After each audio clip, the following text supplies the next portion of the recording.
So the Nightmare update has been out for almost a week now, and I spent like the past few days grinding for the War Machine and the Refractor Tower, mainly so I could get the badge skins, but also so I could give you guys a detailed review on both of them, because I feel like these are the main attraction of the Nightmare updates. Now yes, there is the Behemoth Factory, which is really good right now, but that is bound to get nerfed, and the Shield Tower is like the most straightforward tower ever. I don't really know how I would really make a review on this. It's just a shield.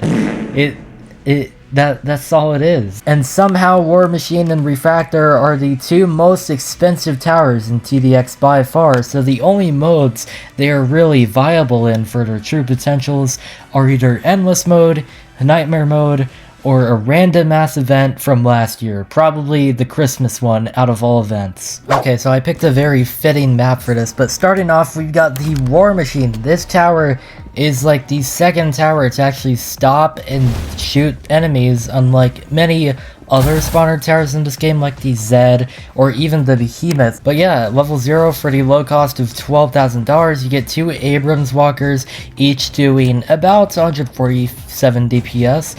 And that's a pretty decent price, I'm gonna be honest, for a tower that you can just place and they'll instantly spawn like 5 seconds after. It can be really good for early game in like Nightmare Mode or Endless Mode, or even some events, to be honest. And yeah, the cool thing about this is, just like how Barracks was over a year ago when it released, you can actually stack War Machines up like right over here, and they'll shoot enemies that are all the way over here while they get completely unaffected. So the starting upgrades, you know, you just get more armor, you know, more DPS, you get 2 cannons instead of 1. What a massive upgrade right there. And you get 338 DPS. And also the bottom path is just for the spawn cooldown to be nerfed, because like 235 seconds, man, that's kind of rough for a spawner tower. Now here's where things get weird. Once you get 3-2, it loses DPS, but you get more HP and I guess more range with the minigun, but still, why is it lower DPS? Like, these guys only have machine guns. You could walk over here and see they have 2 machine guns.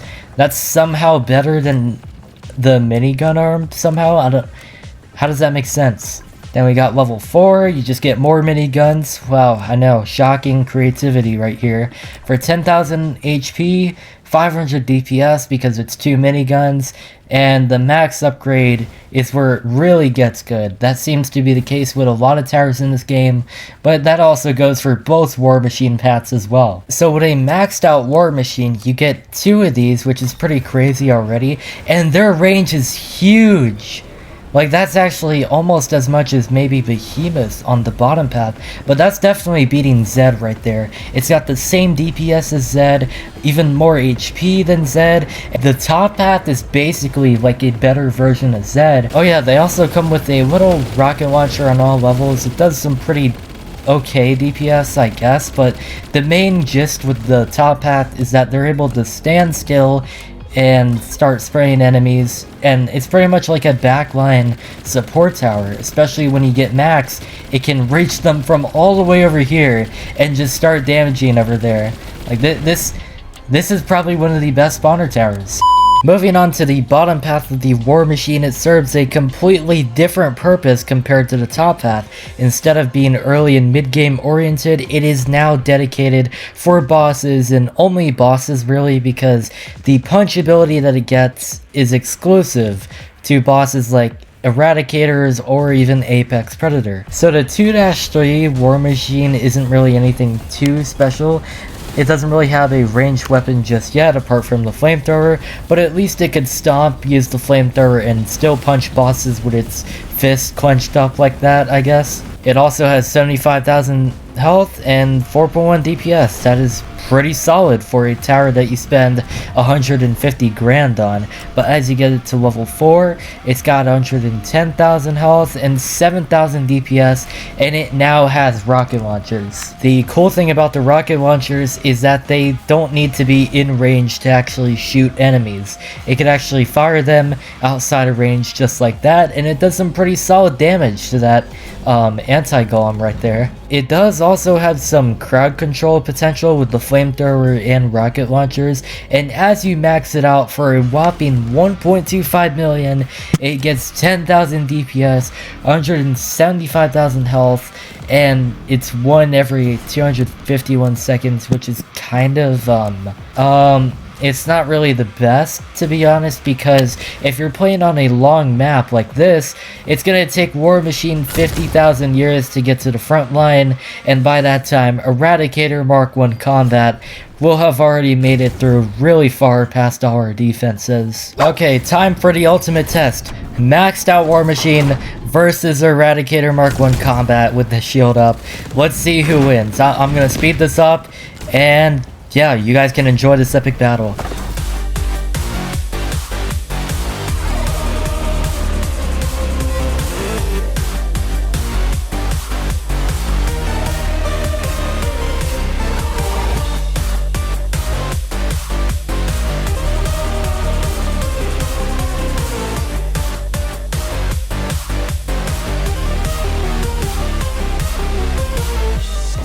Just like that, War Machine, to no surprise, has successfully 1v1'd Eradicator Mark 1 combat, just like that. Even though, yes, 2 War Machines did manage to stack up, it's still pretty realistic to what would happen in a normal match, such as Nightmare Mode or even Endless Mode still, with more players.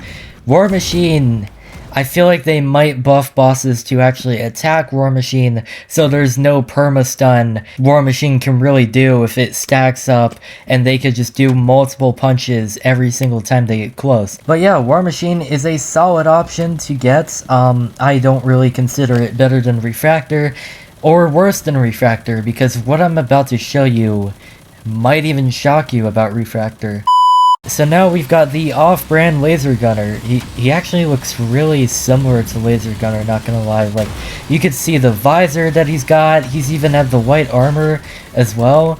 It's just, instead of red, well, he's green. So original. Aside from that, I did turn up the graphics just so you could see the beam, because apparently it disappears when you turn your graphics that low. But yeah, the main thing that people think of when they look at Refractor first is they compare it to Tower Battle's Phaser or the TDX Accelerator, but it's actually neither of those. Unlike the TB Phaser or the TDX Accelerator, it doesn't charge up to attack, and once an enemy like the anti-golem over here is dead, it doesn't go on a long cooldown before firing again. It's just a constant beam of DPS, and depending on what path you get, it might cause a chain reaction, or it might build up in damage. So yeah, the first 2 upgrades, like War Machine once again, are pretty basic and straightforward, you know, a range buff, damage buff, fire rate buff, all of that good stuff.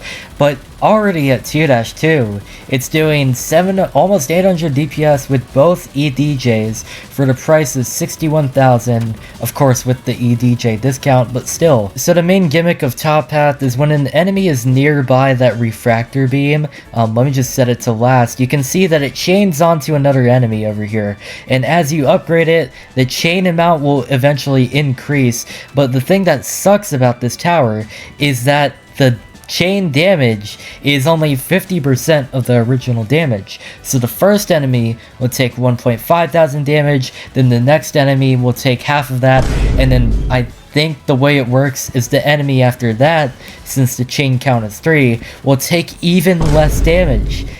I don't know why you would use Top Path, to be honest. Oh, and if it makes it even better to max out Refractor, yes, there is a dynamic price scaling for both paths, and I don't know why it's on the top path. I feel like it's not necessary, because just look at the stats right here. Yes, it ignores obstacles, but still, 2.5 thousand DPS is pretty mid when you're spending 403,000 on this tower already, plus the price increase with that dynamic price scaling.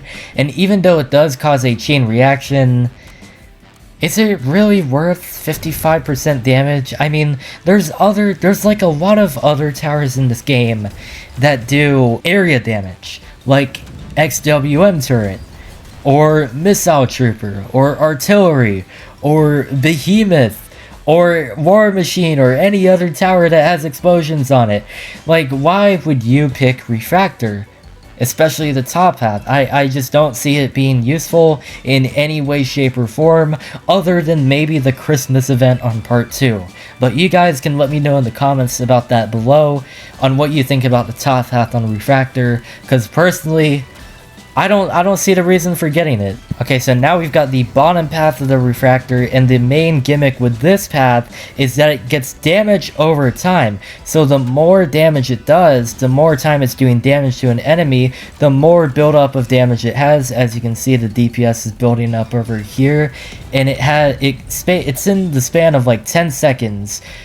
With a cooldown of 8.5 seconds. So at 2-4, you just get more damage already. That DPS is pretty solid for literally less than 200,000.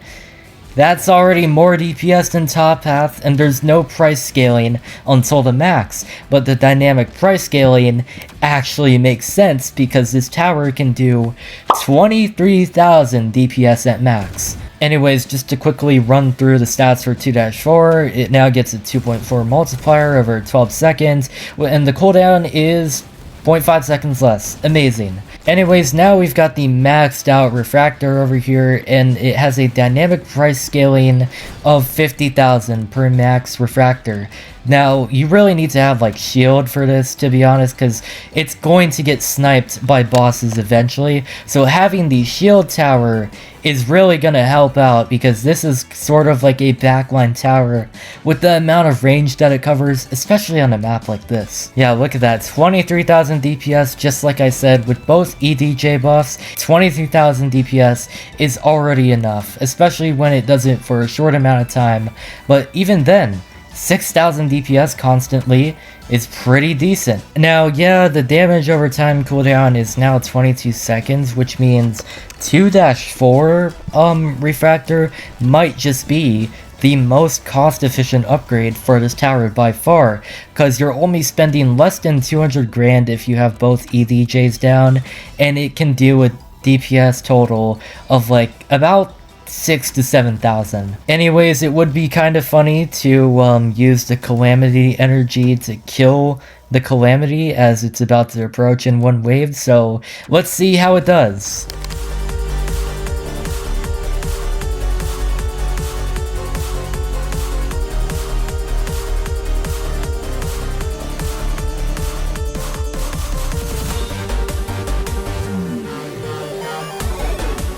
So yeah, Refractor did almost too good, because we couldn't even kill the first Calamity summons before Calamity was able to rage and kill half of our stuff. So I guess Refractor is what they consider suffering from success. So anyways, I just wanted to recap what I said throughout the video. War Machine is a pretty solid tower in both paths, with each path having its different purpose, because top path is really good for early and mid game, and it serves as pretty much a better version of the Z tower, while the bottom path is really good for stalling bosses and decent crowd control if you're struggling on endless mode, because as you just saw, it pretty much soloed Eradicator Mark 1 combat. As for Refractor, if you love a raw DPS tower that really only needs like 2 supporting towers to live, then go for Refractor, I guess. You should really only use the bottom path, because once again,